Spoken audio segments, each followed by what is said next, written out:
Monitor jantung di ruang ICU terus berbunyi pelan. Tit, tit, tit. Di balik pintu kaca, seorang perempuan terbaring tak sadarkan diri dengan kepala diperban dan alat bantu napas yang masih terpasang. Dokter sudah berusaha semaksimal mungkin, tetapi mereka belum bisa memastikan apakah perempuan itu akan kembali membuka matanya. Namun, di lorong rumah sakit, hanya beberapa meter dari ruang ICU, orang-orang yang seharusnya menangis justru sedang tersenyum penuh harap. Kalau memang peluang hidupnya kecil, kita harus berpikir realistis. Suara seorang wanita parubaya terdengar begitu tenang, seolah sedang membicarakan urusan belanja, bukan nyawa menantunya sendiri. Seorang pria menjawab lirih, "Bu, jangan bicara seperti itu." "Apa salahnya?" Dokter sendiri bilang kondisinya kritis. "Masa depanmu masih panjang." Wanita itu melanjutkan ucapannya. "Besok kita temui notaris. Jangan sampai keluarga Nadia lebih dulu mengambil semuanya." Pria itu kembali terdiam. Tidak ada penolakan. Tidak ada bantahan. Hanya keheningan yang terasa jauh lebih menyakitkan daripada kata-kata kasar. Tanpa mereka sadari, di ujung lorong, seorang petugas keamanan rumah sakit sedang berdiri membelakangi mereka sambil mencatat sesuatu di buku patroli. Tak ada satupun yang curiga. Padahal alat perekam kecil di saku seragamnya telah menangkap setiap kalimat yang baru saja keluar dari mulut mereka. Rekaman itu kelak akan menjadi alasan mengapa beberapa orang harus duduk berhadapan dengan penyidik kepolisian. 4 hari sebelumnya, namaku Nadia Pramesti. Usiaku 34 tahun. Kalau kalian melihatku di jalan, mungkin kalian tidak akan menoleh 2 kali. Aku bukan perempuan yang suka memakai barang bermerek. Aku juga bukan tipe yang senang memamerkan kehidupan di media sosial. Bagiku, rumah yang nyaman jauh lebih penting daripada rumah yang membuat orang lain iri. Mobil yang masih layak dipakai jauh lebih berharga daripada mobil baru yang dibeli demi gengsi. Dan ketenangan hidup tidak bisa dibeli dengan cicilan. Sudah 6 tahun aku menikah dengan Arga. Suamiku bekerja sebagai kontraktor bangunan. Sementara aku bekerja sebagai arsitek konservasi yang menangani restorasi bangunan bersejarah. Pekerjaanku memang tidak terlalu dikenal banyak orang. Sebagian orang bahkan mengira aku hanya pegawai proyek biasa. Padahal setiap gambar yang kubuat menentukan apakah sebuah bangunan tua bisa tetap berdiri atau justru harus kehilangan sebagian sejarahnya. Aku mencintai pekerjaanku. Karena bagiku, bangunan tua bukan sekadar tembok. Mereka menyimpan cerita. Dan cerita yang dijaga dengan baik akan selalu memiliki nilai yang tidak bisa dihitung dengan uang. Pagi itu, seperti biasa, aku bangun lebih dulu. Jam masih menunjukkan pukul 5:15 ketika aroma bawang putih yang kutumis mulai memenuhi dapur kecil kami. Tak lama kemudian Arga keluar dari kamar sambil mengusap matanya. "Wah, masak lagi." Aku menoleh sambil tersenyum. Kalau bekal bisa dibuat sendiri, kenapa harus beli? Arga membuka panci dan menarik napas panjang. "Kamu ini ya? Proyekku kemarin baru dibayar. Sesekali sarapan di luar juga nggak apa-apa." Aku tertawa kecil. Uang hasil kerja keras itu lebih baik dipakai buat hal yang benar-benar penting. Arga menggeleng sambil tersenyum tipis. "Kadang aku bingung. Kamu sebenarnya hemat atau pelit?" Aku ikut tertawa. "Kalau pelit, kamu nggak bakal dibuatin bekal setiap pagi." Kami sarapan bersama seperti biasa. Suasananya hangat. Tidak ada pertengkaran. Tidak ada tanda-tanda bahwa rumah tangga kami sedang menuju badai besar. Setelah selesai makan, kami berangkat menggunakan mobil keluarga yang usianya hampir 10 tahun. Di perjalanan, kami berhenti di lampu merah. Sebuah mobil mewah berhenti tepat di sebelah kami. Arga melirik mobil itu cukup lama. "Lihat tuh. Enak ya kalau suatu hari kita punya mobil begitu." Aku tersenyum. "Mobil kita masih nyaman kok. Tapi kelihatannya lebih keren." Aku menatap jalan di depan. "Kalau tujuan kita sampai, bukankah semua mobil sama?" Arga tertawa pelan. "Kamu memang susah diajak hidup mewah." Aku tidak menjawab. Bukan karena tidak ingin, tetapi karena bagiku, kemewahan seringkali membuat orang lupa membedakan kebutuhan dan keinginan. Sesampainya di kantor restorasi, aku langsung mengikuti rapat pagi bersama tim. Hari itu kami dijadwalkan melakukan inspeksi akhir pada sebuah benteng peninggalan kolonial di kawasan Kota Lama Semarang. Bangunan itu sedang memasuki tahap restorasi struktur bagian utara. Aku membuka gambar teknik sambil menjelaskan pembagian pekerjaan. Pastikan semua penyangga diperiksa ulang sebelum ada yang naik ke lantai 2. Baik, Bu Nadia. Saya tidak mau ada yang terburu-buru. Keselamatan adalah aturan yang tidak pernah bisa ditawar. Di tengah rapat, ponselku bergetar. Nama yang muncul membuatku tersenyum. Kak Bima. Aku meminta izin keluar sebentar. Assalamualaikum, Kak. Waalaikumsalam. Lagi kerja? Iya. Papa nanya kapan kamu pulang. Aku tersenyum kecil. Nanti kalau proyek selesai. Kamu jangan terlalu memaksakan diri. Aku baik-baik saja. Suara Bima berubah sedikit serius. Oh ya, ada beberapa dokumen yang harus kamu baca. Tidak mendesak, tapi jangan terlalu lama. Dokumen apa? Nanti saja kita bahas kalau ketemu. Aku mengangguk. Baik. Telepon pun ditutup. Aku sama sekali tidak menyadari bahwa percakapan singkat itu akan menjadi salah satu petunjuk terbesar tentang siapa sebenarnya keluargaku. Rahasia yang bahkan Arga sendiri belum pernah benar-benar memahaminya.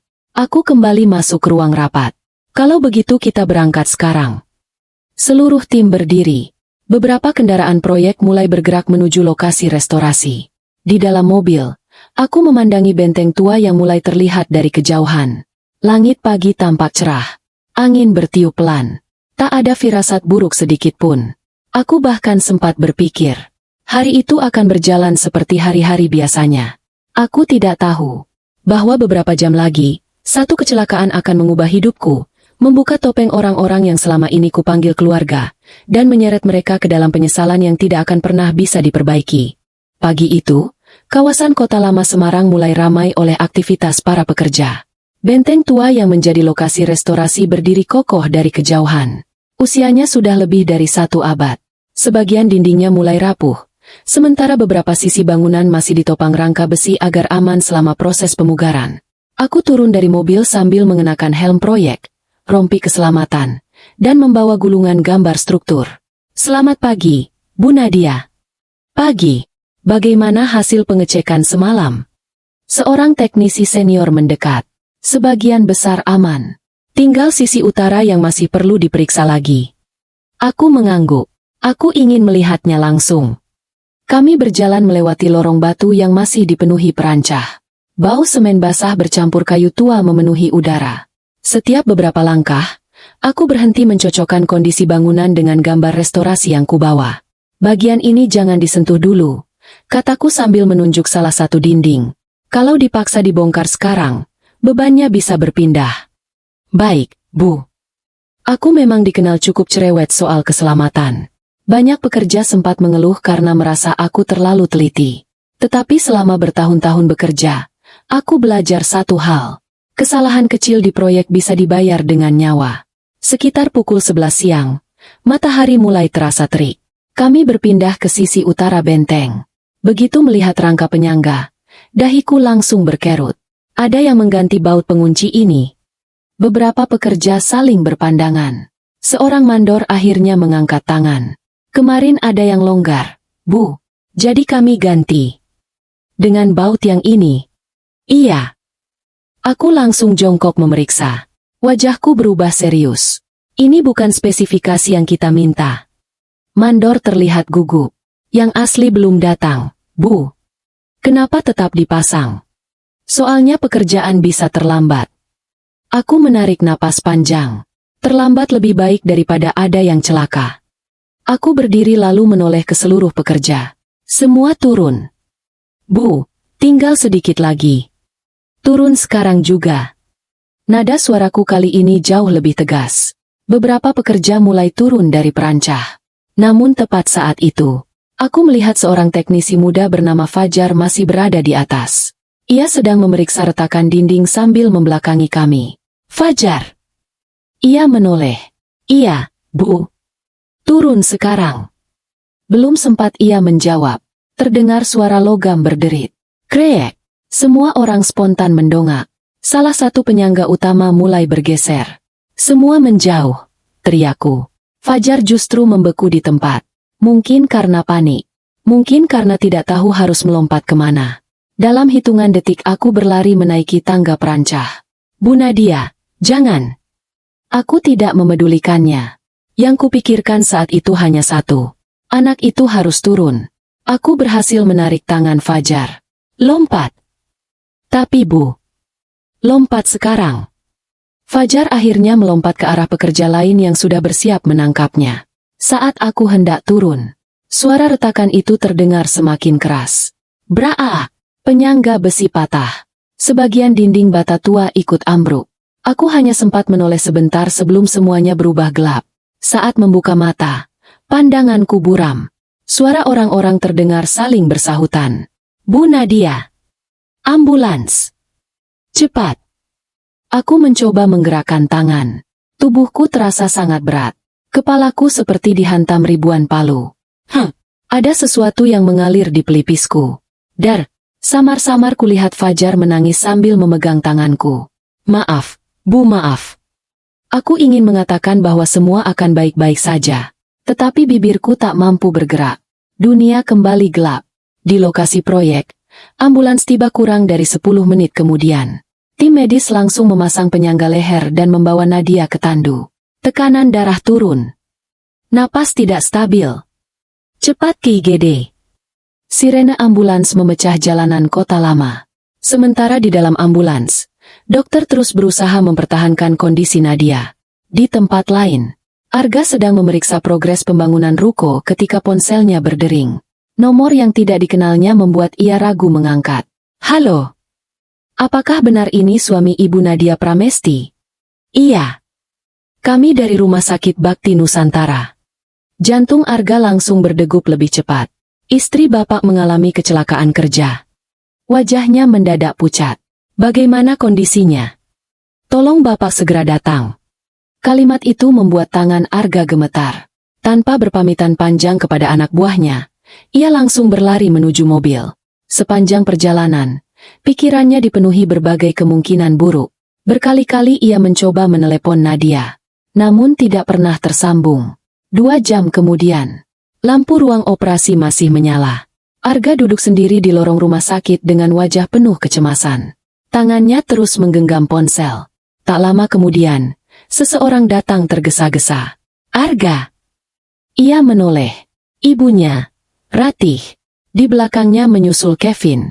Ada apa sebenarnya? Arga menggeleng pelan. Masih operasi. Ratih duduk di samping anaknya. Bisa sembuh, kan? Aku nggak tahu, Bu. Untuk pertama kalinya hari itu, air mata Arga jatuh. Ia benar-benar takut kehilangan istrinya. Namun beberapa meter dari mereka, seorang dokter keluar dari ruang operasi dengan wajah serius. Pak Arga. Arga langsung berdiri. Dok. Operasi berhasil menghentikan pendarahan. Tetapi benturan di kepala Nadia cukup berat. Dokter menatap mereka satu persatu sebelum berkata pelan. Keadaan istri Bapak masih sangat kritis.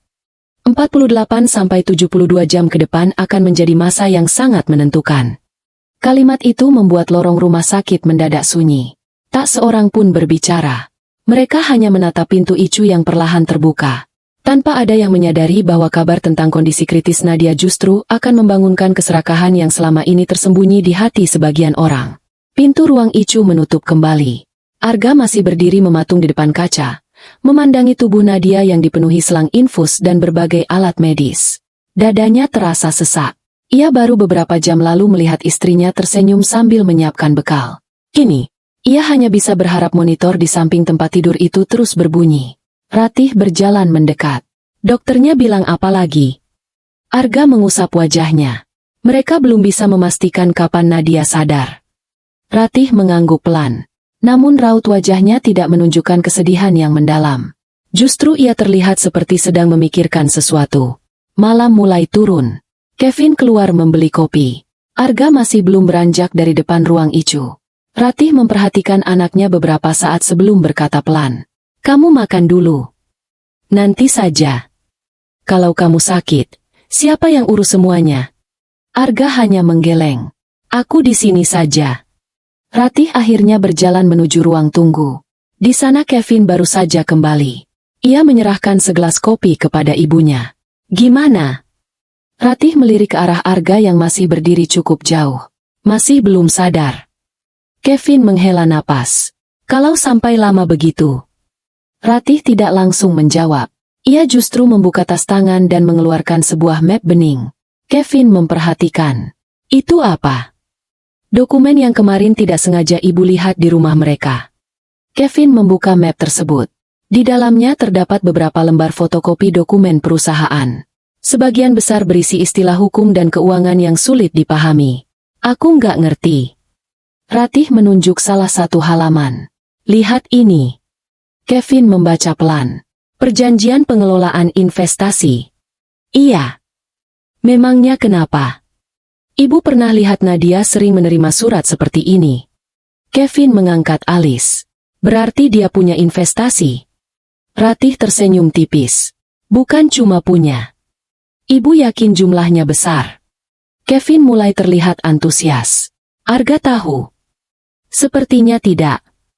Ratih kembali melipat dokumen itu. Makanya jangan buru-buru cerita. Percakapan itu berhenti ketika Arga berjalan mendekat. Kalian ngomong apa? Ratih langsung tersenyum. Nggak ada. Ibu cuma bilang kamu harus istirahat. Aku belum bisa. Ratih memegang lengan anaknya. Dengar ya.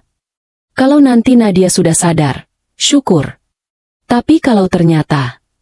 Ia menghentikan kalimatnya. Arga langsung memotong. Bu. Aku nggak mau ngomongin itu. Ratih menghela napas seolah mengalah. Baik. Terserah kamu. Namun begitu Arga kembali berjalan menuju depan Icu. Ratih memandang Kevin. Tatapan mereka saling bertemu. Tanpa perlu banyak bicara. Keduanya seolah memahami isi pikiran masing-masing. Keesokan paginya, dokter kembali melakukan pemeriksaan. Kondisi Nadia masih belum berubah. Tekanan darahnya stabil. Tetapi ia masih belum memberikan respons. Arga tetap setia menunggu. Sementara Ratih justru lebih sering keluar masuk rumah sakit dengan alasan mengurus keperluan administrasi. Padahal, ada tujuan lain yang tidak diketahui siapapun. Siang itu Ratih pulang sebentar ke rumah Nadia. Alasannya sederhana. Mengambil pakaian ganti untuk Arga. Namun sesampainya di rumah, ia justru mulai membuka lemari kerja Nadia. Laci demi laci diperiksa. Map demi map dibuka. Kevin yang ikut bersamanya mulai bertanya. Kalau ketahuan gimana? Ratih menjawab santai. Kita ini keluarga. Gak ada salahnya mencari dokumen penting. Beberapa menit kemudian, Kevin menemukan sebuah kotak besi kecil. Bu! Ratih segera menghampiri. Kotak itu ternyata tidak terkunci. Di dalamnya terdapat beberapa flash disk, buku tabungan lama, serta sebuah amplop coklat. Kevin membuka amplop tersebut. Ini apa? Ratih mengambilnya. Beberapa lembar kertas bertuliskan nama sebuah perusahaan investasi nasional. Di bagian bawah terdapat angka yang cukup besar. Kevin membelalak. Bu! Ini miliarannya. Ratih cepat-cepat melipat kembali dokumen itu. Pelan. Nanti tetangga dengar. Kevin berbisik penuh semangat. Berarti selama ini Nadia bohong. Ratih menggeleng. Bukan bohong. Dia sengaja menyembunyikan semuanya. Kevin tertawa kecil. Pantas aja hidupnya hemat. Ratih justru mulai tersenyum. Senyum yang perlahan berubah menjadi penuh ambisi. Ibu tahu sekarang kenapa dia selalu melarang Arga beli rumah baru. Kevin mengangguk. Karena uangnya disimpan sendiri. Ratih menatap dokumen itu cukup lama. Dalam benaknya mulai tersusun sebuah rencana. Jika Nadia benar-benar tidak selamat, bukankah semua itu pada akhirnya akan menjadi milik Arga? Dan jika menjadi milik Arga, sebagai ibu kandung, tentu ia bisa ikut mengatur semuanya. Sore harinya mereka kembali ke rumah sakit. Arga langsung bertanya, "Kalian dari mana?" Ratih menjawab tanpa ragu, "Ibu ambil baju sama beberapa kebutuhan rumah." Arga mengangguk. Ia tidak sedikit pun curiga. Seluruh perhatiannya masih tertuju pada Nadia. Melihat anaknya seperti itu, Ratih kembali duduk di sampingnya. "Arga." "Iya, Bu. Kalau nanti ada sesuatu yang terjadi." "Apa semua dokumen Nadia sudah kamu pegang?" Arga mengernyit. "Maksud ibu?" "Ibu cuma berpikir jauh ke depan." Arga langsung berdiri. "Bu, Nadia masih hidup." Ratih ikut berdiri. "Ibu tahu. Tapi ibu hanya ingin kamu siap." Aku nggak mau bahas itu. Arga berjalan menjauh. Untuk sesaat, Ratih terlihat kesal. Namun beberapa detik kemudian ia tersenyum lagi. Penolakan Arga hari itu bukanlah akhir. Ia yakin, semakin lama Nadia tidak sadar, hati anaknya akan semakin rapuh. Dan saat itulah, ia akan kembali menanamkan pikirannya sedikit demi sedikit. Sementara itu, di ujung lorong rumah sakit, seorang petugas keamanan bernama Damar memperhatikan keluarga itu sejak tadi. Awalnya ia tidak terlalu peduli. Namun ketika melihat wajah Nadia di kartu identitas pasien saat petugas administrasi melintas, Damar mendadak menghentikan langkahnya. Nama itu terasa sangat tidak asing. Ia memejamkan mata beberapa detik, berusaha mengingat. Lalu perlahan wajahnya berubah serius. Jangan-jangan. Kalimat itu terhenti di bibirnya. Sebuah ingatan lama mulai kembali memenuhi pikirannya. Dan tanpa disadari siapapun, pengamatan sederhana Damar hari itu akan menjadi awal runtuhnya seluruh rencana Ratih. Hari kelima sejak Nadia dirawat. Matahari baru saja terbit ketika Arga masih duduk di samping ruang Icu. Wajahnya tampak lelah. Lingkar hitam di bawah matanya semakin jelas karena hampir tidak pernah pulang sejak hari pertama istrinya dirawat. Sesekali ia berdiri, menempelkan telapak tangannya ke kaca ruang Icu. "Nah, cepat bangun, ya." Suaranya lirih. Kalimat itu terdengar tulus. Namun, ketulusan Arga mulai diuji oleh orang yang paling dekat dengannya. Ratih datang membawa sarapan. "Biar ibu gantian yang nunggu. Kamu makan dulu. Aku nggak lapar."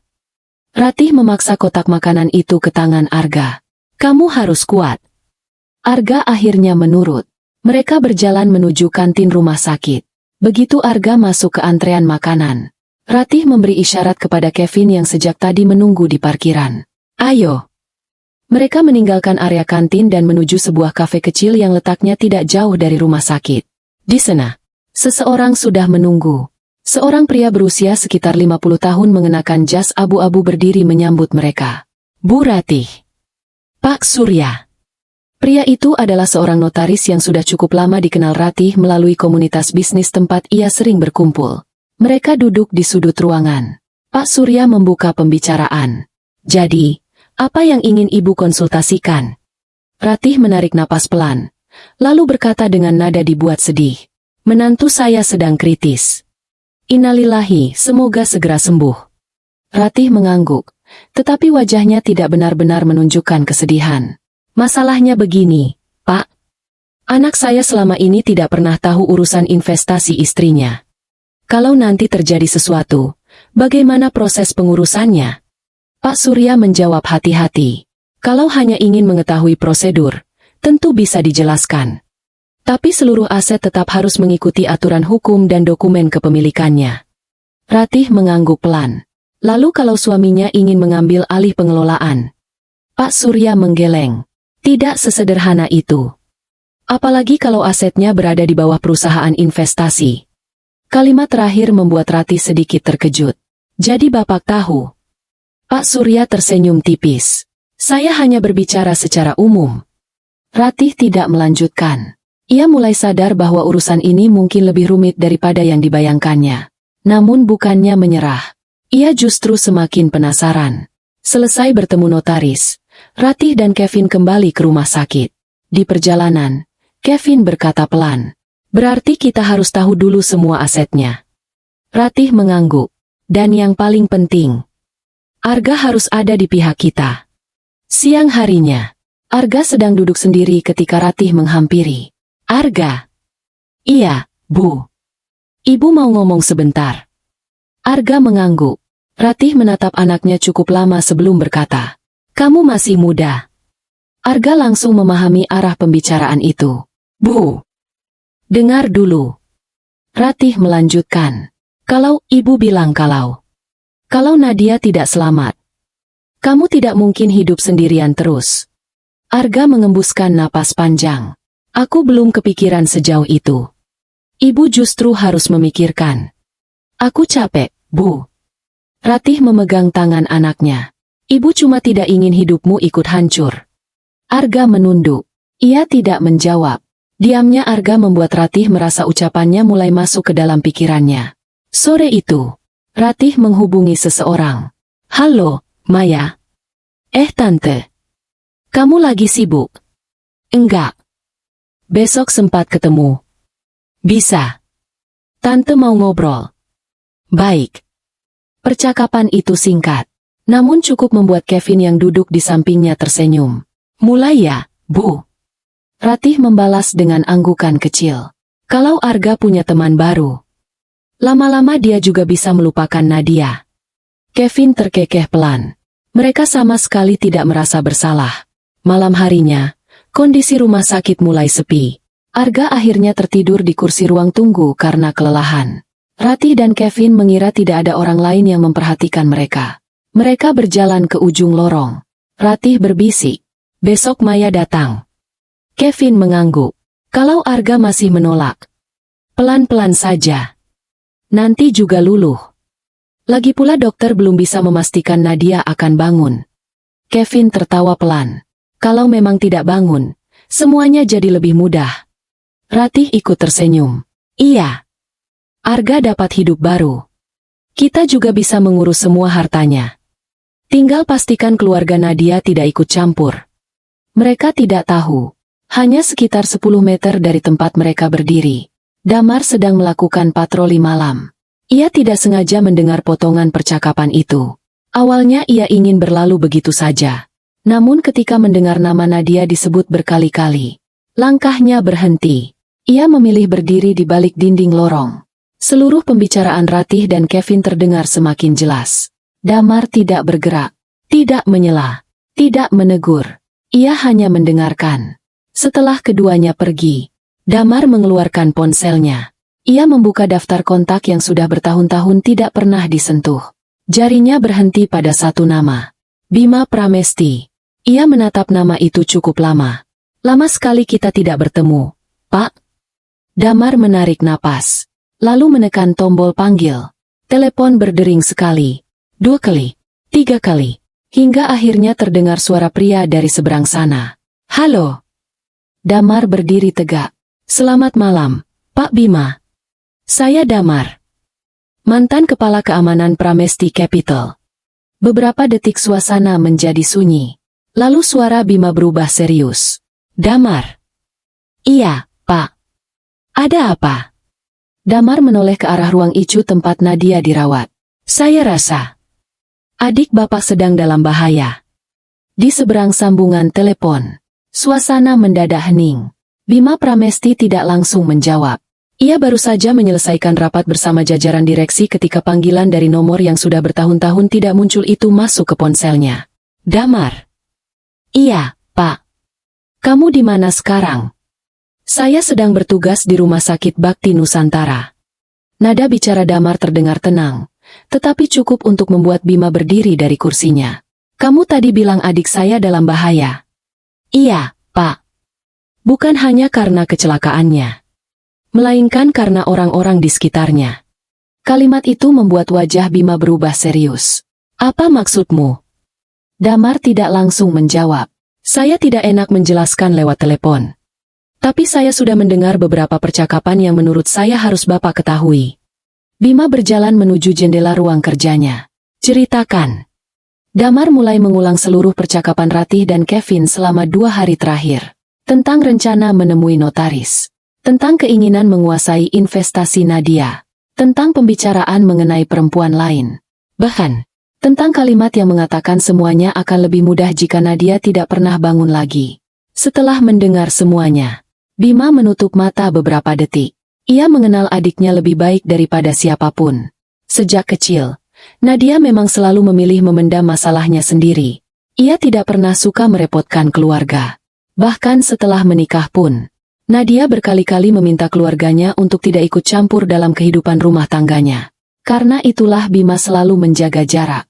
Bukan karena tidak peduli, melainkan karena menghormati pilihan adiknya. Namun malam itu, ia merasa batas itu telah dilanggar. Damar. Iya, Pak. Terima kasih. Saya akan berangkat sekarang. Satu hal lagi, Pak. Apa? Jangan beritahu siapapun kalau Bapak datang. Bima mengangguk pelan. Baik. Telepon pun berakhir. 2 jam kemudian, Sebuah mobil berwarna hitam memasuki area parkir rumah sakit. Tidak ada pengawalan. Tidak ada rombongan. Hanya satu orang pria mengenakan kemeja putih sederhana yang turun dari kursi belakang. Dialah Bima. Ia sengaja datang tanpa menarik perhatian. Begitu memasuki lobi rumah sakit, Damar sudah menunggu. Mereka saling berjabat tangan. Terima kasih sudah datang secepat ini, Pak. Bagaimana kondisi Nadia? Masih belum sadar. Bima mengangguk pelan. Antarkan saya. Mereka berjalan menuju lantai tempat ruang Icu berada. Sepanjang perjalanan, Damar menceritakan semua yang ia lihat. Awalnya saya juga mengira mereka hanya panik. Tapi setiap hari pembicaraannya selalu soal uang. Dan tadi malam mereka membahas perempuan lain untuk suami Bu Nadia. Rahang Bima mengeras. Namun ia tetap menjaga wajahnya tetap tenang. Sesampainya di depan ruang Icu, langkahnya berhenti. Di balik kaca, adiknya terbaring lemah. Tubuh yang dulu selalu penuh semangat kini sama sekali tidak bergerak. Bima memejamkan mata, lalu menempelkan telapak tangannya di kaca. Nat, kakak datang. Tak ada jawaban. Hanya suara monitor jantung yang terus berbunyi. Tak lama kemudian, dokter jaga menghampiri. Selamat malam. Apakah bapak keluarga pasien? Bima mengangguk. Saya kakaknya. Dokter mengajak Bima berbicara di ruang konsultasi. Kondisi adik bapak masih stabil. Tetapi pembengkakan di kepalanya belum sepenuhnya turun. Kalau begitu peluangnya. Dokter menarik napas. Kami tetap optimis. Namun kami juga harus jujur. Prosesnya bisa memakan waktu. Bima mengangguk. Saya mengerti. Sebelum keluar dari ruangan, ia bertanya satu hal. Apakah selama ini ada orang yang mencoba meminta akses terhadap dokumen medis adik saya selain suaminya? Dokter tampak berpikir. Ada. Siapa? Ibu mertuanya beberapa kali bertanya mengenai kondisi pasien dan kemungkinan pengurusan administrasi. Bima hanya mengangguk. Jawaban itu semakin menguatkan dugaan Damar. Sementara itu, di kantin rumah sakit, Ratih sedang berbincang dengan seorang perempuan muda berpakaian rapi. Perempuan itu adalah Maya. Terima kasih sudah mau datang, Tante. Sama-sama. Ratih memegang tangan Maya. Kamu masih ingat Arga? Iya. Dulu pernah ketemu waktu acara ulang tahun Om. Ratih tersenyum. Dia sekarang lagi banyak cobaan. Maya terlihat prihatin. Istrinya kecelakaan ya? Iya. Kondisinya berat. Ratih sengaja menggantung kalimatnya. Maya menunduk. Semoga segera sembuh. Ratih tidak menjawab doa itu. Sebaliknya, ia berkata pelan. Tante cuma ingin kalau suatu hari nanti Arga butuh teman. Maya langsung mengangkat wajahnya. Maksud Tante? Ratih tersenyum tipis. Nanti juga kamu mengerti. Maya mulai merasa pembicaraan itu tidak nyaman. Namun karena menghormati Ratih yang lebih tua, ia memilih diam. Di lantai atas, Damar memperlihatkan sesuatu kepada Bima. Sebuah buku catatan kecil. Saya mencatat setiap kali mereka datang. Bima membukanya. Di sana tertulis jam kedatangan, siapa saja yang hadir, hingga beberapa potongan kalimat penting yang sempat didengar Damar. Bima membaca semuanya tanpa bersuara. Setelah selesai, ia menutup buku itu perlahan. Damar. Iya, Pak. Mulai malam ini, kalau mereka berbicara lagi, jangan hanya dicatat. Damar menatap Bima. Rekam. Damar sedikit ragu. Apakah itu tidak masalah? Pastikan dilakukan di area yang tidak melanggar hukum dan tidak mengganggu tugas rumah sakit. Saya hanya ingin setiap tindakan yang mengarah pada pelanggaran dapat didokumentasikan dengan benar. Damar mengangguk mantap. Baik, Pak. Bima menoleh sekali lagi ke arah ruang Icu. Tatapannya berubah jauh lebih tajam. Dalam hati ia berjanji. Ia tidak akan membiarkan siapapun memanfaatkan keadaan adiknya. Dan tanpa disadari Ratih, malam itu, permainan yang selama ini ia kira berada di tangannya mulai berbalik arah. Pukul 6 pagi. Cahaya matahari mulai masuk melalui jendela ruang tunggu VIP rumah sakit. Arga masih tertidur di kursi panjang karena kelelahan.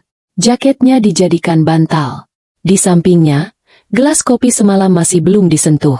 Bima memperhatikan pria itu beberapa saat. Di wajah Arga masih terlihat kesedihan. Namun Bima belum bisa memastikan. Apakah kesedihan itu benar-benar tulus? Atau hanya rasa takut kehilangan sesuatu yang selama ini dimilikinya? Ia memilih tidak menyapa. Belum waktunya. Bima dan Damar menuju sebuah ruang diskusi kecil yang dipinjamkan pihak rumah sakit.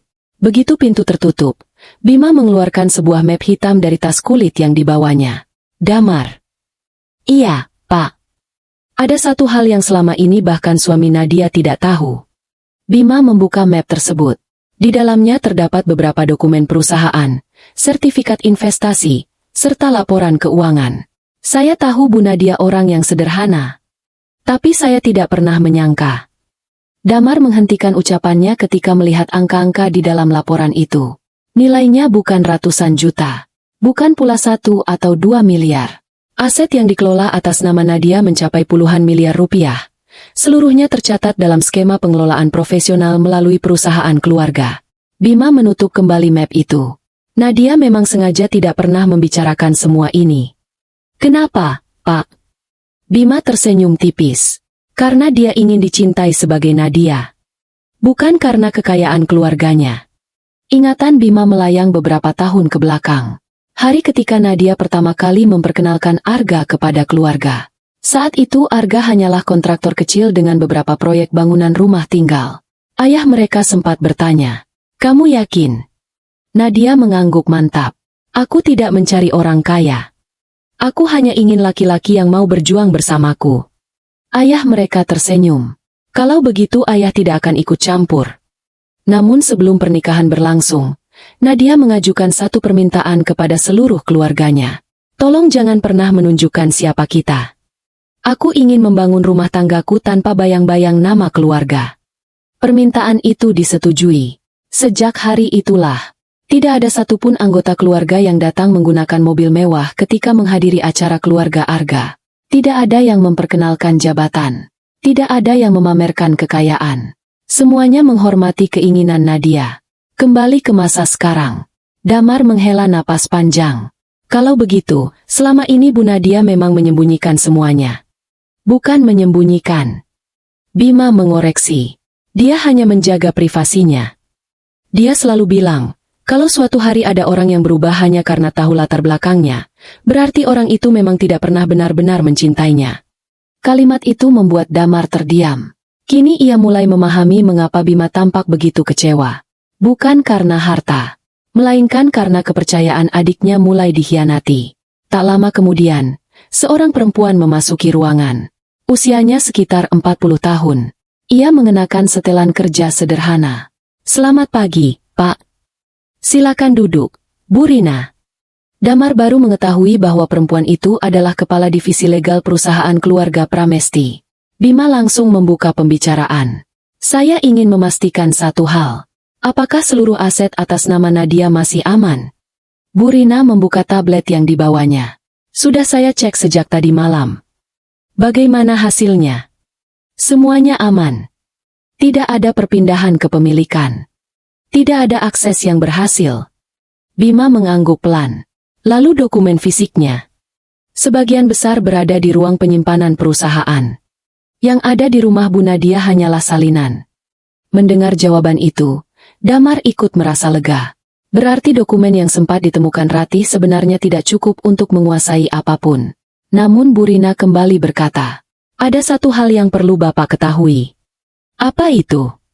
"Tadi malam sekitar pukul 11.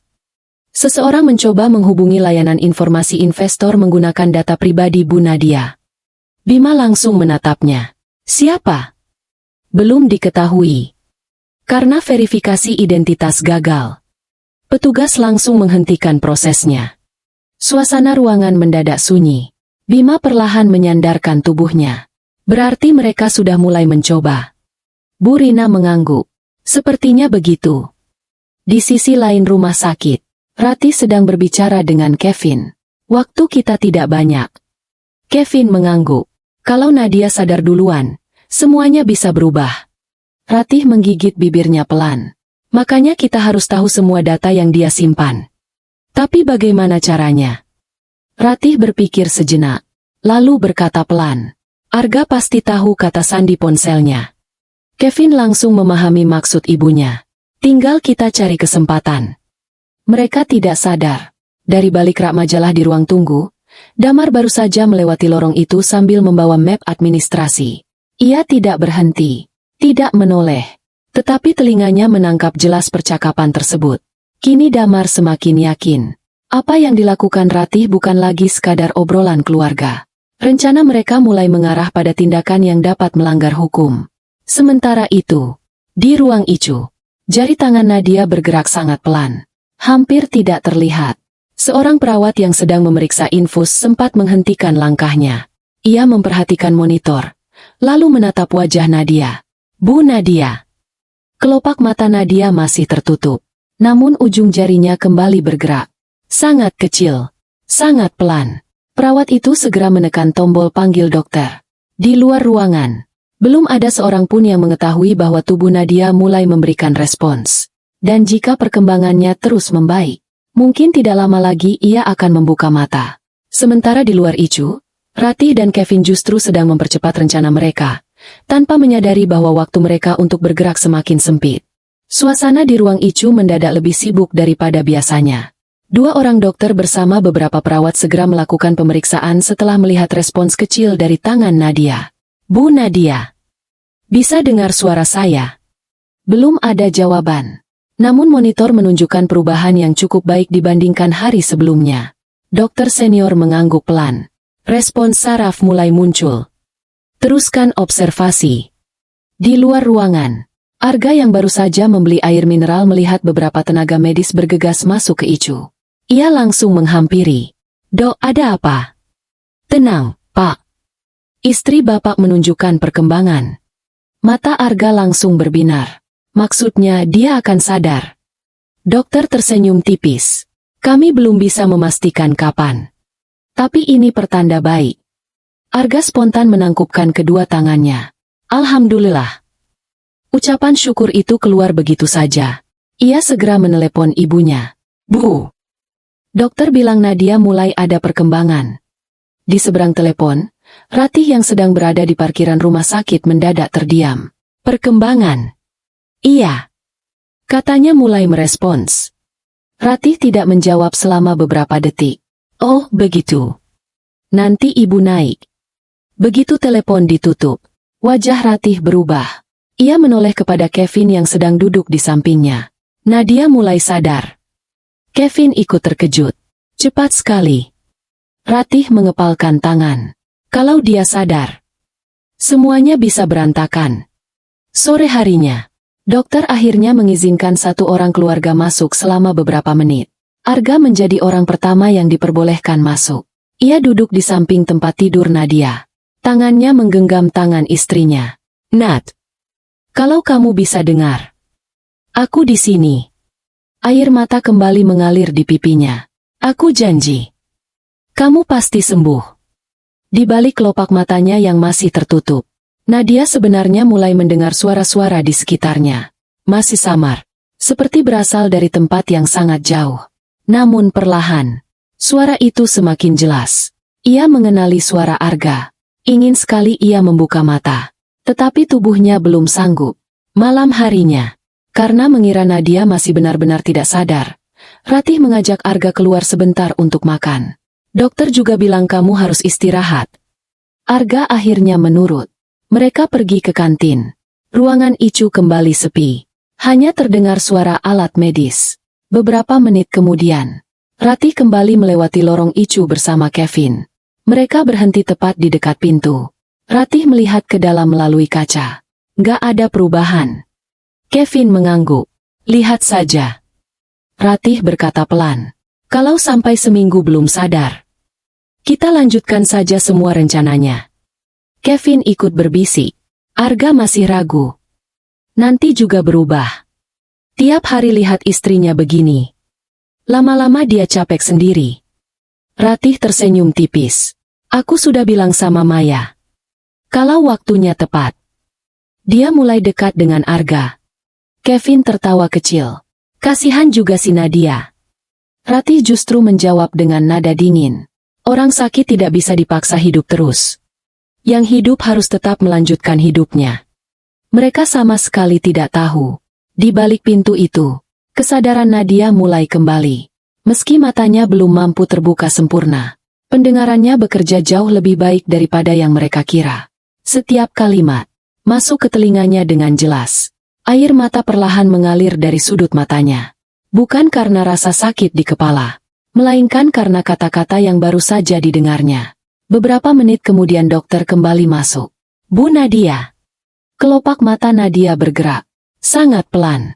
Dokter mendekat. "Kalau ibu bisa mendengar saya, coba buka mata perlahan." Dengan seluruh tenaga yang tersisa, Nadia mencoba mengangkat kelopak matanya. Cahaya lampu membuat pandangannya buram. Semuanya tampak samar. Namun suara dokter terdengar jelas. "Bagus. Selamat datang kembali." Perawat segera memanggil dokter jaga lainnya. Di luar ruangan, Arga yang baru kembali dari kantin melihat aktivitas itu. "Ada apa?" Dokter keluar sambil tersenyum. "Selamat, Pak. Istri Bapak sudah sadar." Arga langsung menangis. "Benarkah?" "Ya. Tapi kondisinya masih sangat lemah. Jangan membuat pasien stres." Arga berkali-kali mengucapkan syukur. Ratih yang berdiri beberapa langkah di belakang justru memucat. Ia memaksa tersenyum. "Alhamdulillah." Namun dalam hatinya, ia tahu semuanya mulai berubah. 1 jam kemudian, dokter hanya mengizinkan Bima masuk lebih dulu. Arga merasa heran. "Dok, saya suaminya." Dokter menjelaskan dengan sopan. "Pasien masih sangat lemah. Kami hanya mengizinkan 1 orang terlebih dahulu." Bima memasuki ruangan. Begitu melihat kakaknya, air mata Nadia kembali jatuh. Bima menggenggam tangan adiknya. "Sudah. Kamu selamat." Nadia mencoba berbicara, namun suaranya hampir tak terdengar. "Kak." Bima mengangguk.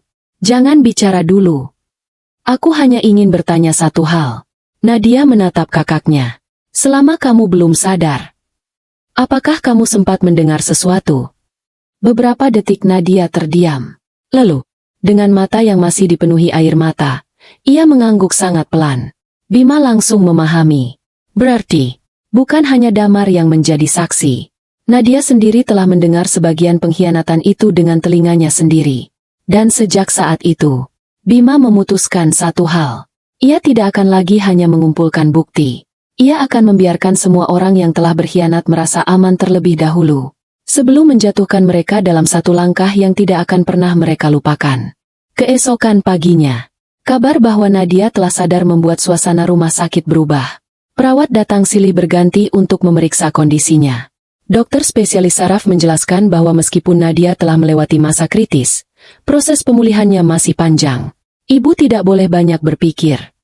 Tekanan emosional bisa mengganggu proses penyembuhan. Nadia hanya mengangguk pelan. Secara fisik, tubuhnya memang masih lemah. Namun pikirannya sudah jauh lebih jernih dibandingkan sehari sebelumnya. Dan justru kejernihan itulah yang membuat dadanya semakin sesak. Setiap kali memejamkan mata, kalimat Ratih kembali terngiang. Kalau memang tidak bangun, semuanya jadi lebih mudah.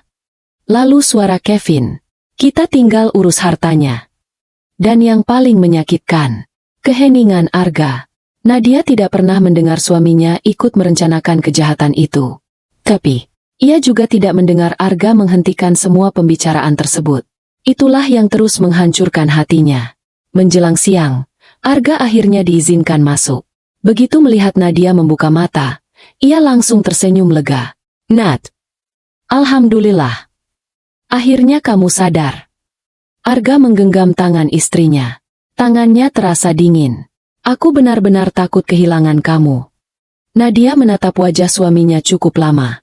Ia ingin bertanya banyak hal. Tentang ibunya, tentang notaris, tentang perempuan bernama Maya, tentang semua yang sempat ia dengar. Namun, ia memilih diam. Hanya mengangguk pelan. Arga mengira Nadia belum kuat berbicara. Padahal sebenarnya, Nadia sedang berusaha menahan dirinya agar tidak menangis di hadapan laki-laki yang selama ini paling ia percaya. Di luar ruangan, Bima memperhatikan semuanya dari balik kaca. Damar berdiri di sampingnya. "Pak, kenapa Bu Nadia tidak langsung cerita?" Bima menjawab pelan. "Karena dia ingin tahu." "Tahu apa?" Seberapa jauh mereka akan melangkah?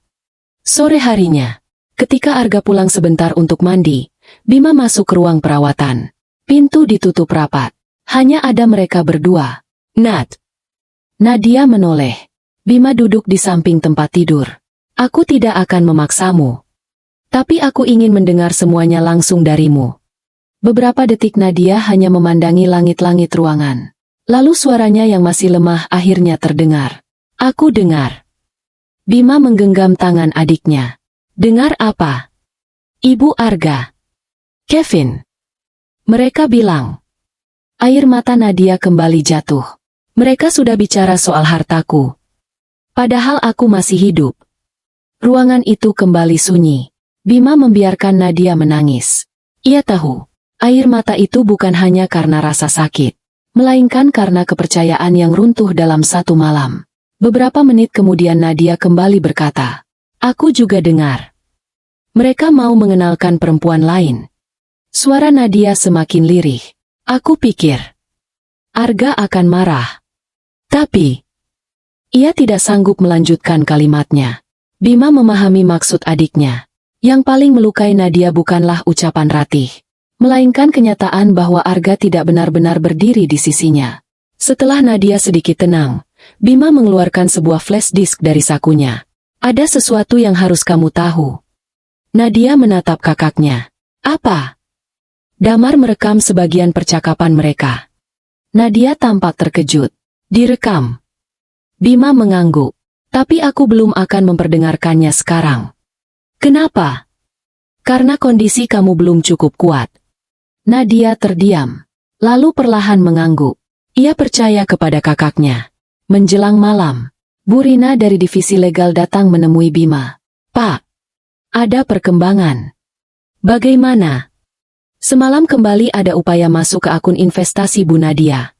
Wajah Bima langsung berubah. Berhasil? Tidak.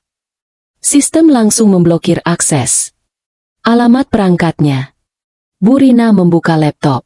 Kami sudah mendapat datanya. Bima mengangguk pelan. Simpan semua. Jangan lakukan tindakan apapun dulu. Baik.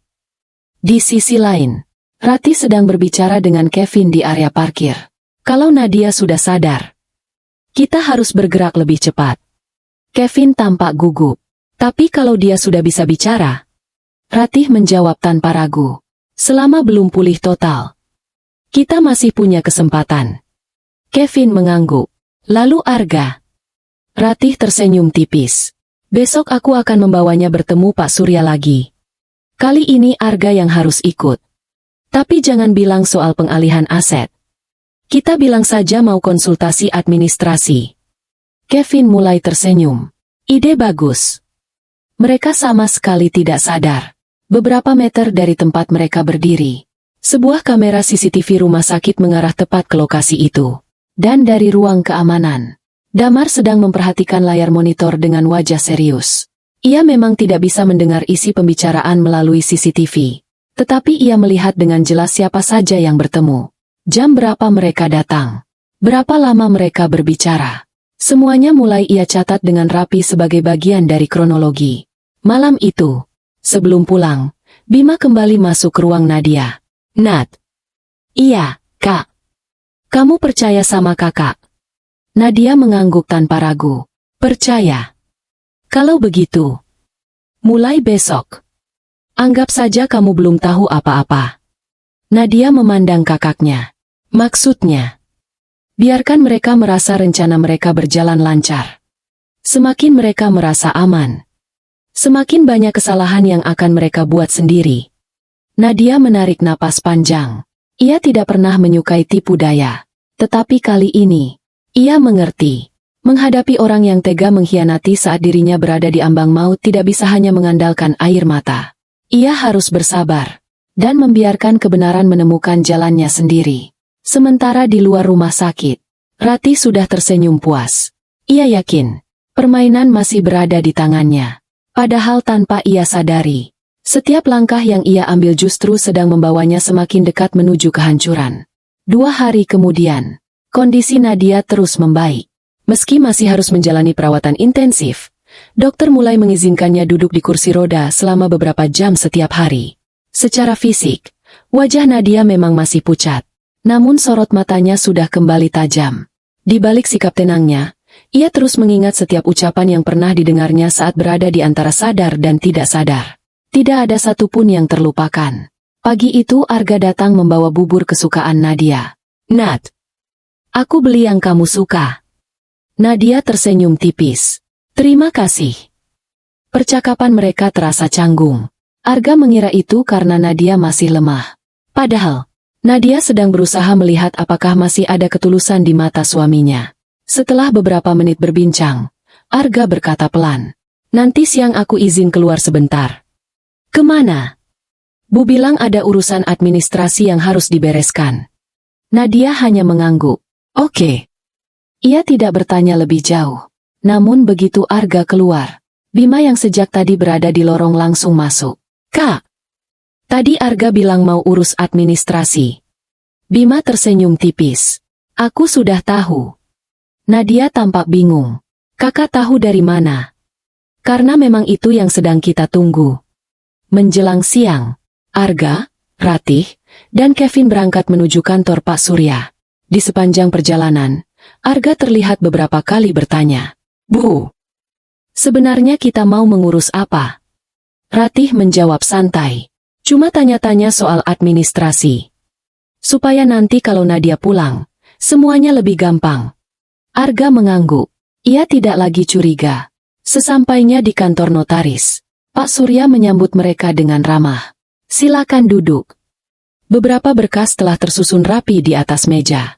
Arga membaca sekilas judul salah satu map. Konsultasi administrasi kepemilikan aset. Ia mulai merasa ada yang aneh.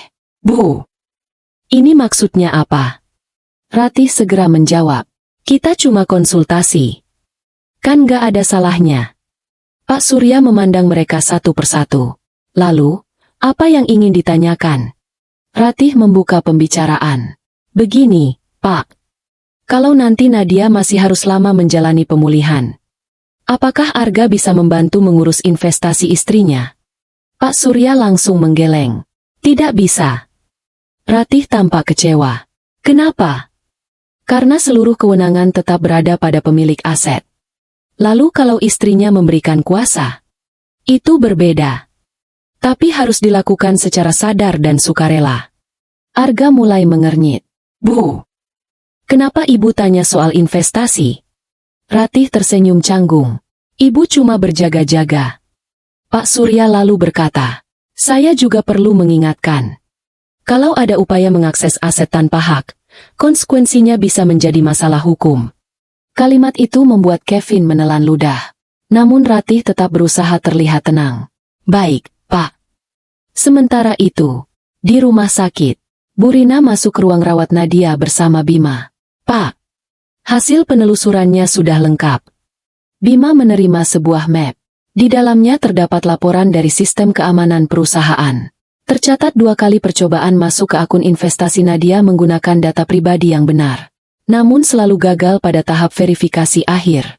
Bu Rina berkata, kalau percobaan ketiga dilakukan, sistem akan langsung mengirim laporan otomatis ke divisi kepatuhan. Bima mengangguk. "Itu cukup." Nadia yang sejak tadi mendengarkan akhirnya bertanya, "Jadi, benar ada yang mencoba?" Bu Rina menjawab pelan, "Iya. Tapi belum berhasil." Nadia menundukkan kepala. Hatinya semakin yakin bahwa semua yang ia dengar bukan sekadar prasangka. Sore harinya, Arga kembali ke rumah sakit. Begitu masuk ruang rawat, Nadia bertanya, "Administrasinya selesai?" Arga mengangguk, "Iya.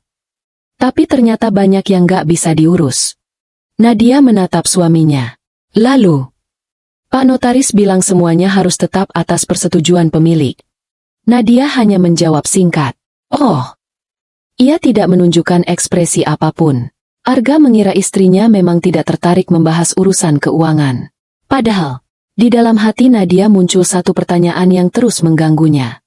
Mengapa Arga tetap datang ke kantor notaris? Meski tahu dirinya masih hidup dan mulai pulih, ia belum menemukan jawabannya. Malam menjelang, Ratih tampak gelisah. Ia mondar-mandir di rumahnya sambil memegang ponsel. Kevin memperhatikan ibunya. Kenapa? Ratih menghela napas. Pak Surya terlalu hati-hati. Lalu sekarang bagaimana? Ratih berpikir cukup lama. Tiba-tiba wajahnya berubah. Aku punya cara lain. Kevin mendekat. Cara apa? Ratih berkata lirih. Kalau asetnya tidak bisa dipindahkan sekarang, berarti kita harus membuat Nadia sendiri yang menyerahkannya. Kevin mengernyit. Maksud ibu? Ratih hanya tersenyum. Besok aku akan bicara langsung dengan Nadia. Aku akan membuat dia percaya kalau semua ini demi Arga. Kevin ikut tersenyum. Namun mereka tidak tahu. Di saat yang sama, Bima baru saja menerima telepon dari seseorang yang selama beberapa hari terakhir ia tunggu. Pak Bima. Iya. Kami sudah selesai memeriksa seluruh rekaman CCTV sesuai waktu yang Bapak minta. Bima berdiri dari kursinya. Bagaimana hasilnya? Ditemukan beberapa rekaman penting. Bukan hanya percakapan, tetapi juga aktivitas keluar masuk beberapa orang yang sesuai dengan kronologi. Bima menutup telepon perlahan. Tatapannya berubah semakin tajam. Ia sadar, semua potongan bukti mulai saling melengkapi. Dan kini, ia hanya tinggal menunggu satu kesalahan terakhir dari Ratih sebelum semuanya diserahkan kepada penyidik. 3 hari kemudian, dokter akhirnya mengizinkan Nadia pulang untuk menjalani rawat jalan. Meski masih harus rutin kontrol dan terapi, kondisinya dinyatakan cukup stabil. Arga tampak sangat bahagia. Ia membantu mendorong kursi roda Nadia hingga ke lobi rumah sakit. Pelan-pelannya, Nadia hanya mengangguk sambil tersenyum tipis.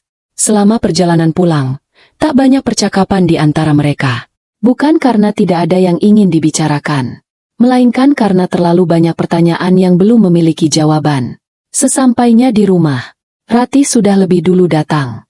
Meja makan dipenuhi berbagai masakan. Nadia. Alhamdulillah akhirnya pulang. Ratih memeluk menantunya. Pelukan itu terasa hangat. Namun bagi Nadia, keakraban itu justru terasa asing. Ia masih mengingat jelas bagaimana suara yang sama pernah berkata bahwa hidupnya hanya tinggal menunggu waktu. Malam harinya, saat Arga sedang mandi, Ratih menghampiri Nadia yang duduk sendirian di ruang keluarga. Nat. Iya, Bu. Kondisimu sudah lebih baik kan? Alhamdulillah. Ratih menarik napas pelan. Ibu sebenarnya mau bicara. Nadia menatap mertuanya. Tentang apa? Ratih meraih tangan Nadia. Kamu jangan salah paham. Tapi selama kamu sakit, Arga kelihatan sangat tertekan. Nadia hanya diam. Ibu cuma berpikir, kalau nanti urusan keuangan diserahkan ke Arga, beban dia pasti lebih ringan. Nadia perlahan menarik tangannya. Semua keuangan kami baik-baik saja, Bu. Ratih tetap tersenyum. Iya. Ibu cuma memberi saran. Percakapan itu berakhir. Namun Nadia kini semakin yakin. Ratih memang sedang mengejar sesuatu. Keesokan paginya, Bima datang menjemput Nadia. Aku pinjam adikku sebentar. Arga mengangguk. Mau kemana, Kak? Kontrol sekaligus ada sedikit urusan. Arga tidak curiga. Ia membantu Nadia masuk ke mobil. Namun mobil itu tidak menuju rumah sakit, melainkan menuju kantor pusat Pramesti Capital. Begitu memasuki area basement, Nadia menoleh ke arah kakaknya. Kak, kita bukan ke rumah sakit. Bima tersenyum. Hari ini ada orang yang ingin bertemu denganmu. Beberapa menit kemudian mereka memasuki ruang rapat kecil. Di dalam ruangan sudah ada Burina, Damar, dan 2 orang pria berpakaian sipil yang memperkenalkan diri sebagai penyidik dari unit tindak pidana ekonomi. Nadia tampak bingung. Penyidik? Bima mengangguk. Duduk dulu. Setelah semua duduk, Burina menyalakan layar monitor. Nadia, sebelum mengambil langkah hukum apapun, kamu harus melihat ini. Video pertama diputar. Terlihat rekaman CCTV lorong rumah sakit. Ratih dan Kevin beberapa kali tampak berdiri di dekat ruang ICU pada jam-jam ketika Arga sedang pergi. Video itu memang tidak memiliki suara, namun cukup menunjukkan waktu, lokasi, dan siapa saja yang berada di sana. Lalu, Damar mengeluarkan sebuah alat perekam suara. Inilah rekaman yang saya buat setelah mendengar pembicaraan mereka. Ruangan menjadi sunyi. Rekaman mulai diputar. Suara Ratih terdengar sangat jelas. Kalau memang tidak bangun lagi, kita urus semuanya sekarang. Disusul suara Kevin. Biar investasi itu nggak jatuh ke keluarganya. Beberapa detik kemudian terdengar lagi. Kalau Arga menikah lagi juga lebih gampang. Nadia menutup mulutnya. Air matanya kembali mengalir. Meski sebelumnya ia sudah mendengar sebagian percakapan itu, mendengarnya kembali dalam keadaan sadar terasa jauh lebih menyakitkan. Lalu muncul satu suara lagi. Suara Arga. Pelan. Regu. Aku belum siap membahas itu. Ratih langsung menjawab. Kalau kamu terus begini, masa depanmu ikut hancur. Rekaman berhenti. Ruangan kembali sunyi. Nadia memejamkan mata cukup lama. Ia akhirnya memahami semuanya. Arga memang tidak ikut menyusun rencana itu. Namun, ia juga tidak menghentikannya. Salah satu penyidik membuka map di depannya. Bu Nadia, kami belum bisa menyimpulkan adanya tindak pidana hanya berdasarkan rekaman ini. Tetapi, kami juga menerima laporan adanya beberapa percobaan akses ke akun investasi milik Ibu. Bu Rina menyerahkan dokumen digital. Pencobaan dilakukan menggunakan data pribadi Bu Nadia. Penyidik melanjutkan. Kami masih menelusuri siapa pelakunya. Bima memandang Nadia. Keputusan ada di tanganmu. Mau berhenti sampai di sini? Atau kita lanjutkan? Nadia mengusap air matanya. Ia menarik napas panjang. Lalu berkata dengan suara yang kini jauh lebih tegas daripada sebelumnya. Aku tidak ingin membalas dendam. Tapi, aku juga tidak ingin mereka melakukan hal yang sama kepada orang lain. Penyidik mengangguk. Baik. Kalau begitu kami akan melanjutkan penyelidikan sesuai prosedur. Sore harinya, saat semua hendak meninggalkan ruang rapat, ponsel Bu Rina tiba-tiba berdering. Ia melihat layar beberapa detik, lalu menoleh kepada Bima. Pak, baru saja ada notifikasi. Bima mengernyit. Notifikasi apa? Percobaan ketiga. Ruangan mendadak hening. Artinya, Bu Rina menjawab pelan. Seseorang baru saja mencoba masuk lagi ke akun investasi Bu Nadia. Dan kali ini, sistem berhasil merekam identitas perangkat yang digunakan secara lengkap. Semua orang saling berpandangan. Penyidik langsung berdiri. Kalau begitu, sekarang kita punya petunjuk yang jauh lebih kuat untuk ditelusuri. Bima memandang adiknya. Sementara Nadia hanya menarik napas pelan.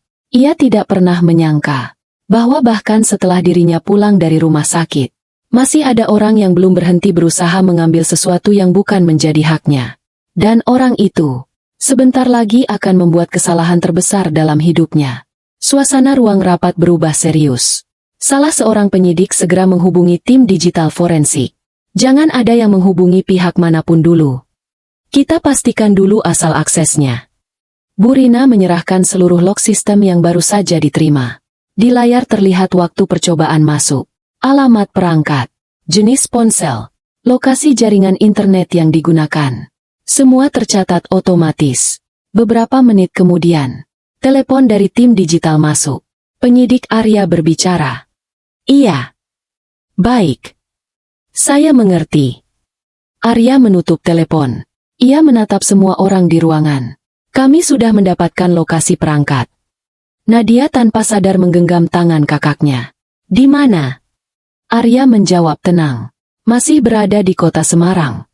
Dan perangkat itu beberapa kali terhubung dengan jaringan wifi rumah milik Ibu Ratih.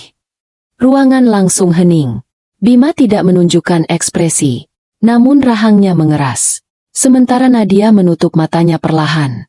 Meski belum bisa dipastikan siapa yang memegang perangkat itu, petunjuk tersebut sudah cukup membuat arah penyelidikan semakin jelas. Sore itu juga, Ratih sedang berada di rumah. Ia tampak jauh lebih santai dibanding beberapa hari sebelumnya.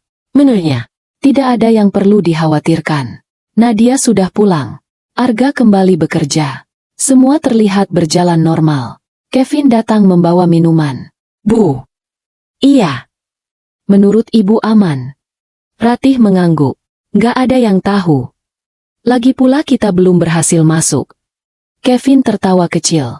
Untung kemarin gagal. Ratih menghela napas. Iya. Kalau berhasil juga belum tentu bisa langsung dipakai. Mereka sama sekali tidak sadar. Ucapan itu justru menunjukkan bahwa mereka memang mengetahui adanya percobaan akses tersebut. Menjelang malam, Arga pulang kerja. Ia melihat ibunya masih berada di rumah. Bu, kok belum pulang? Ratih tersenyum. Ibu sekalian menemani Nadia. Arga mengangguk. Ia masuk ke kamar. Nadia sedang membaca buku. Kamu capek? Nadia menutup bukunya. Sedikit. Arga duduk di samping tempat tidur. Nat, aku senang kamu sudah pulang. Nadia menatap suaminya. Mas. Iya. Aku mau tanya. Silakan. Waktu aku masih di ICU. Apakah ibu pernah mengajak Mas membahas soal hartaku? Arga tampak terkejut. Ia terdiam cukup lama. Lalu mengangguk pelan. Pernah. Nadia kembali bertanya. Kenapa Mas tidak menghentikannya? Arga menunduk. Aku bingung. Ibu terus bicara. Aku pikir beliau cuma panik. Nadia menghela napas panjang. Lalu soal perempuan bernama Maya. Arga langsung mengangkat wajahnya. Kamu tahu dari mana? Nadia tidak menjawab. Ia hanya menatap mata suaminya. Arga buru-buru berkata. Demi Allah. Aku tidak pernah punya niat menikah lagi. Aku bahkan marah waktu tahu ibu menghubungi Maya. Tapi aku memang tidak tegas. Kalimat terakhir keluar dengan suara pelan. Nadia memejamkan mata. Itulah yang paling menyakitkan, Mas. Bukan karena ibu bicara seperti itu. Tapi karena aku merasa sendirian. Air mata Arga akhirnya jatuh. Aku salah. Aku terlalu sibuk menjaga perasaan ibu. Sampai lupa menjaga perasaan istriku. Ruangan kembali sunyi. Untuk pertama kalinya, Arga mengakui kelemahannya tanpa mencari alasan. Namun bagi Nadia, permintaan maaf saja belum cukup menghapus luka. Di tempat lain, penyidik Arya bersama tim digital telah menyelesaikan analisis awal. Salah satu anggota tim menunjuk layar komputer. Pak, kami menemukan sesuatu. Arya mendekat. Apa itu? Perangkat yang digunakan untuk mencoba masuk ke akun Bu Nadia. Pernah dipakai membuka email atas nama Kevin. Arya langsung mencatat temuan itu. Berarti perangkatnya milik Kevin. Belum bisa dipastikan. Tapi riwayat penggunaan menunjukkan akun email pribadinya pernah aktif di sana. Arya mengangguk. Sudah cukup untuk meminta klarifikasi. Keesokan paginya, Ratih sedang menyiram tanaman ketika sebuah mobil berhenti di depan rumah. Dua penyidik turun dengan pakaian sipil. Selamat pagi. Ibu Ratih. Ratih tampak terkejut. Iya. Kami ingin meminta waktu sebentar. Ratih mulai gugup. Ada apa ya? Penyidik menunjukkan kartu identitasnya. Kami sedang melakukan penyelidikan terkait dugaan percobaan akses tanpa hak terhadap akun investasi milik Ibu Nadia. Wajah Ratih langsung berubah pucat. Tunggu. Saya nggak ngerti. Penyidik tetap berbicara dengan tenang. Kami hanya ingin meminta beberapa keterangan. Ratih berusaha tersenyum. Oh, kalau begitu silakan. Namun ketika penyidik menyebut satu kalimat berikutnya, jantung Ratih seakan berhenti berdetak. Dan kami juga ingin bertanya mengenai keberadaan Kevin pagi tadi. Ratih spontan menoleh ke arah rumah Kevin yang berada tepat di sebelah. Rumah itu sepi. Pintu depan terbuka sedikit. Tapi Kevin sudah tidak ada di dalam. Ratih berusaha tetap tenang. Mungkin Kevin keluar beli sarapan. Penyidik Arya tidak langsung menanggapi. Ia hanya mencatat jawaban Ratih di buku kecilnya. Kalau begitu, nanti kami juga akan meminta keterangannya. Ratih mengangguk pelan. Tentu. Namun begitu kedua penyidik meninggalkan rumah, Ratih langsung mengambil ponselnya. Tangannya gemetar. Ia berkali-kali mencoba menghubungi Kevin. Nomor itu aktif, tetapi tidak diangkat. Angkat. Ayo angkat. Beberapa menit kemudian Kevin akhirnya menelepon balik. Bu, kamu di mana? Ada apa? Barusan ada penyidik datang. Suara Kevin langsung berubah tegang. Penyidik? Iya. Mereka tanya soal kamu. Kevin terdiam beberapa detik. Lalu ibu bilang apa? Katanya kamu keluar. Kevin mengusap wajahnya. Bu, jangan panik. Yang penting kita nggak mengaku apa-apa. Ratih mengangguk, meski Kevin tidak bisa melihatnya. Iya. Telepon pun ditutup. Mereka sama-sama berpikir, selama tidak ada bukti kuat, semuanya akan baik-baik saja. Mereka tidak tahu, penyidik sebenarnya tidak sedang mencari pengakuan. Mereka sedang mengumpulkan rangkaian fakta. Di rumah Nadia, suasana jauh lebih tenang. Arga baru saja selesai membuatkan teh hangat. Nat. Iya. Dokter bilang minggu depan kamu sudah boleh mulai latihan jalan lebih lama. Nadia tersenyum kecil. Semoga. Hubungan mereka memang mulai membaik, tetapi masih terasa ada jarak. Kepercayaan yang retak tidak mungkin kembali utuh hanya dalam beberapa hari. Arga menyadarinya. Karena itu ia tidak memaksa. Siang harinya, Bima datang bersama Burina. Nat. Ada perkembangan. Mereka duduk di ruang tamu. Burina membuka map berisi beberapa dokumen. Penyidik sudah meminta klarifikasi awal. Lalu, mereka juga sudah mengamankan log akses digital. Bima menambahkan, tapi masih ada satu hal yang kurang. Nadia memandang kakaknya. Apa? Bukti mengenai niat mereka. Nadia tampak bingung. Maksud kakak? Bima menjelaskan dengan tenang. Percobaan akses memang penting. Rekaman percakapan juga penting. Tapi kalau mereka nanti mengaku semua itu hanya salah paham, kita perlu memperlihatkan keseluruhan rangkaian peristiwa. Nadia mulai memahami. Kakak sudah punya rencana. Bima mengangguk. Ada. Sore itu, Bima menelepon seseorang. Pak Surya. Iya Pak Bima. Saya ingin meminjam ruang rapat kantor Bapak hari Sabtu. Tentu bisa. Ada acara keluarga. Pak Surya tidak banyak bertanya. Ia hanya menyetujui permintaan tersebut. Malnya, satu persatu undangan mulai dikirim. Arga menerima pesan pertama. Hari Sabtu pukul 10. Mohon hadir di ruang rapat kantor Notaris Surya Aurekan. Akan dibahas seluruh administrasi pasca perawatan Nadia. Arga mengernyit. Ia langsung bertanya kepada Nadia. Kamu tahu soal ini? Nadia menggeleng. Mungkin Kak Bima yang mengatur. Arga mengangguk. Tak lama kemudian, Ratih juga menerima undangan yang sama. Ia langsung menelepon Kevin. Kamu dapat pesan? Iya. Menurut ibu buat apa? Ratih tersenyum kecil. Mungkin akhirnya mereka mau membahas aset. Kevin ikut tersenyum. Berarti kita datang.